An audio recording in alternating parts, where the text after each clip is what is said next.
خبر شامل کرتے ہیں شہر قائد سے، جہاں کراچی سے ہمارے نمائندے جاوید محمود ارائیں کی رپورٹ کے مطابق ہر سال کی طرح اس سال بھی سابق یوسی 25 موجودہ یوسی 9 لانڈی سے عید میلاد النبی صلی اللہ علیہ وسلم کے سلسلے کا جلوس، جس میں گھوڑے، اونٹ، موٹر سائیکلوں پر سوار سینکڑوں لوگوں نے مفتی محبوب چشتی صاحب کی سربراہی میں جامع مسجد اکبری کورنگی نمبر 5 سے نکالا۔ ان کے ہمراہ وسیم الدین میو بھائی، کوارڈینیٹر برائے حق پرست رکن قومی اسمبلی حلقہ NA 233 جاوید حنیف بھائی،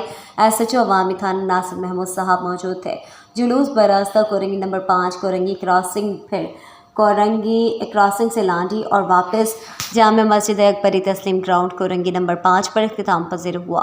اس موقع پر مسجد کمیٹی کے گلفام بھولو بھائی، ظفر بھائی، خرم قریشی اور سینکڑوں کی تعداد میں عاشقان نبی صلی اللہ علیہ وسلم موجود تھے۔ جلوس کے اختتام پر وسیم الدین میو بھائی، کوارڈینیٹر برائے جاوید حنیف بھائی، حق پرست رکن قومی اسمبلی حلقہ NA 233 نے رینجرز حکام، SSP ڈسٹرکٹ کورنگی توحید الرحمان صاحب، SHO عوامی تھانہ ناصر محمود صاحب، جلوس کو سیکیورٹی دینے پر شکریہ ادا کیا۔